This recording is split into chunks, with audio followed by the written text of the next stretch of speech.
Você já aprendeu muita coisa sobre corte. Corte total, corte parcial, corte composto, meio corte. Também já estudou a representação em seção, que é semelhante à representação em corte. E aprendeu como se interpretam desenhos técnicos mecânicos com representação de encurtamento, o que requer a imaginação de cortes em peças. Mas você não aprendeu tudo sobre cortes. Há ainda um outro assunto muito importante que você vai aprender nessa teleaula de hoje. Na teleaula de hoje você vai saber o que é omissão de corte, vai entender quando e como aplicar a omissão e vai ver muitos exemplos de desenhos técnicos com omissão de corte. Agora preste muita atenção que a nossa teleaula de hoje está apenas começando. Posso falar uma coisa? O desenhista errou, cara. Escuta aqui, que discussão é essa, hein, rapaziada? Que bom que você chegou, Silva. Dá uma olhada nesse desenho aí, cara. Sim, o que é que tem esse desenho? Ué, você não me falou que é um grande observador? Dá uma olhada. Sim, já estou olhando. O que é que ele tem de errado? Olha aqui, Silva, presta atenção. Esse triângulo aqui da figura não está achurado e faz parte do corte. Devia estar achurado, concorda? Acho que o desenhista esqueceu. Não, o desenhista não esqueceu de nada. Foi um esquecimento meu. Aliás, foi uma omissão minha. Peraí, omissão? Você? Por quê? É que eu deixei de falar a vocês sobre a omissão de corte. Omissão de corte?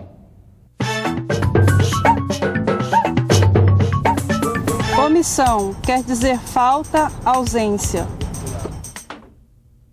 Isso quer dizer que nas representações com omissão de corte, as achuras são parcialmente omitidas. Como é isso? É justamente o que nós vamos explicar. Angela, não é melhor começar do começo? Ah, é verdade. Do começo, bem do comecinho, assim fica tudo bem claro. Agora, você sabe qual é o meu lema, né, Miguel? Sei. Mostrar em vez de contar. Então, dá só uma olhada aqui. Observe bem esse desenho. O que você nota? O desenho está totalmente achurado, não é? E o que isso quer dizer? É que o corte atingiu totalmente as partes maciças da peça. Agora me diz uma coisa. Veja bem esses dois modelos aqui, viu? Prestou bastante atenção nos dois? Então responda. Qual dessas duas peças corresponde à vista em corte anterior, a primeira que apareceu na tela? É difícil, não é? Fica complicado dizer à primeira vista qual das peças atingidas pelo corte está representada na vista achurada, pois as áreas atingidas pelo corte são semelhantes.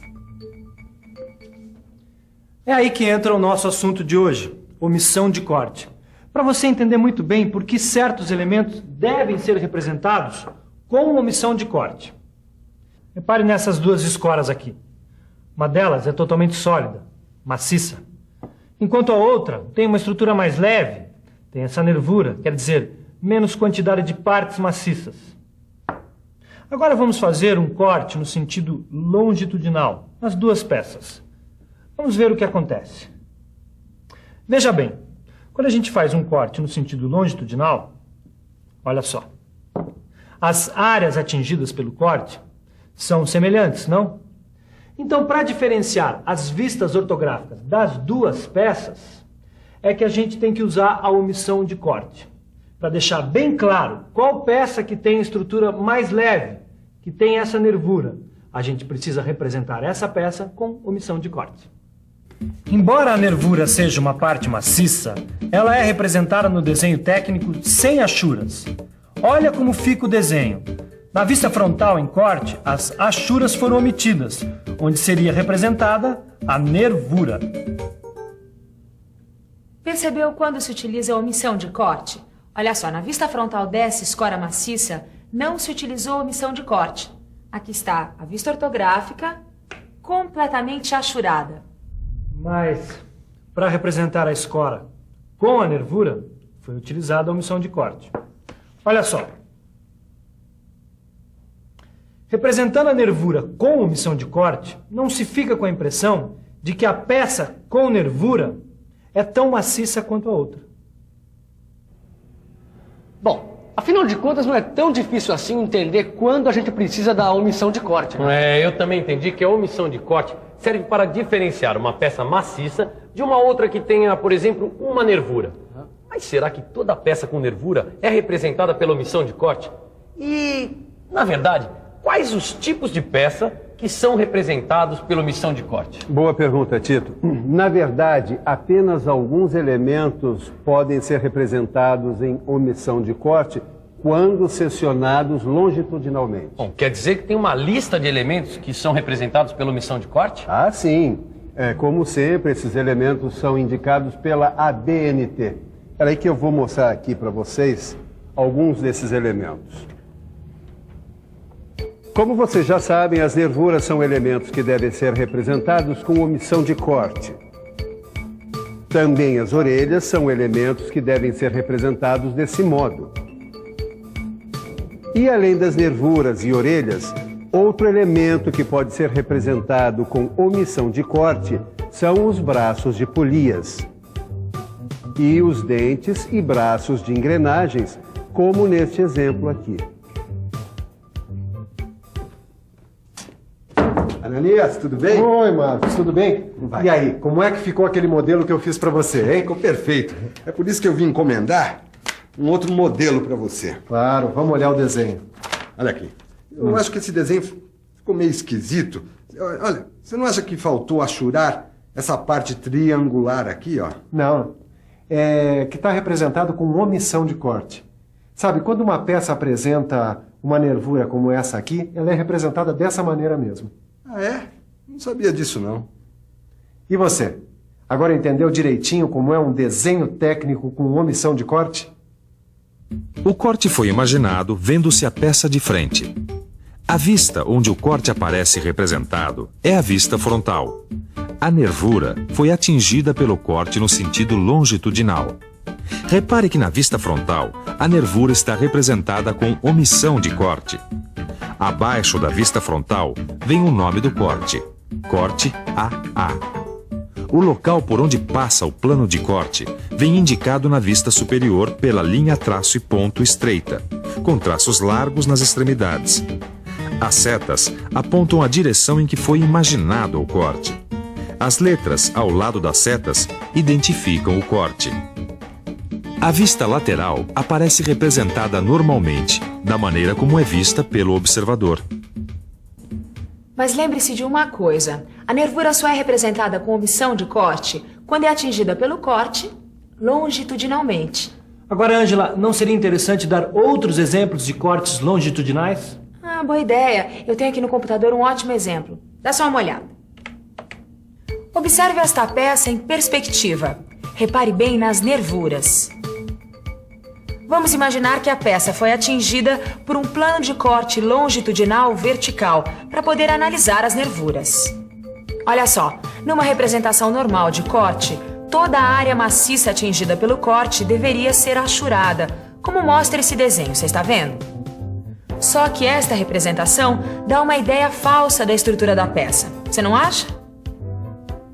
Então é necessário imaginar a omissão de corte na nervura longitudinal. Você não acha que assim a gente tem uma ideia mais clara da estrutura? E olha agora as vistas ortográficas. A vista representada em corte é a vista frontal. E nela, a nervura atingida longitudinalmente pelo corte é representada com omissão de corte. A nervura transversal é representada achurada. E agora imagine a mesma peça cortada ao meio por um plano de corte transversal. Nesse caso, a vista atingida pelo corte é a lateral. A nervura longitudinal deve ser representada achurada, porque foi atingida transversalmente pelo corte. E a nervura transversal deve ser representada com omissão de corte. Repare nas vistas ortográficas da peça cortada pelo plano transversal. Olha a vista lateral representada com omissão de corte. E por fim, imagine outra possibilidade. A mesma peça cortada por um plano de corte longitudinal horizontal. Tanto a nervura longitudinal como a nervura transversal foram atingidas pelo corte no sentido transversal. Nesse caso, não há necessidade de representar as nervuras com omissão de corte. No desenho técnico, as duas nervuras devem ser achuradas, como nesta vista superior. Bom, essa história de omissões de corte em nervuras Tudo bem, eu já entendi. Agora, e nos outros elementos? Por acaso você tem alguma coisa para mostrar pra gente aí, Silva? Tenho sim. Beleza, hein? Mas eu sabia. Aqui. Deem uma olhada nessas polias. Agora, reparem bem que as estruturas das polias são diferentes. Essa aqui possui braços. Tudo bem. Agora, essas aqui são as duas polias seccionadas. Numa representação normal, as duas polias ficariam semelhantes. Querem ver? Olha aqui. Nossa. E parece a mesma peça, sem tirar nem pôr. Por isso, os braços da polia são representados com omissão de corte no desenho técnico. Olha aqui. Poxa, é o mesmo processo das nervuras. Agora dá para ter uma noção mais real da estrutura da peça. Exato. Essa é a função da omissão de corte. Dar uma ideia mais real, a mais aproximada possível da estrutura da peça e tornar o desenho técnico mais preciso. E isso serve também para outros elementos como dentes e braços das engrenagens e as orelhas. Hoje eu aprendi bastante coisa. Bom, por isso mesmo, eu acho que está na hora de uma revisãozinha. Você não acha? E atenção, se liga aí que é hora da revisão. Na teleaula de hoje, você aprendeu o que é omissão de corte e como ela possibilita dar uma ideia mais precisa de peças que possuem elementos como nervuras, orelhas, braços e dentes. Viu também que no desenho técnico as achuras são omitidas quando aqueles elementos são atingidos longitudinalmente pelo corte, embora correspondam a uma parte maciça da peça. Aprendeu que apenas alguns elementos devem ser representados com omissão de corte, como as nervuras, orelhas, braços de polias e dentes e braços de engrenagens. Agora você já sabe como ler e interpretar desenho técnico mecânico com omissão de corte. Mas para que esse conhecimento se transforme em prática, é necessário treinar bastante. Como? Resolvendo os exercícios que acompanham o seu livro. Bons estudos e até a próxima!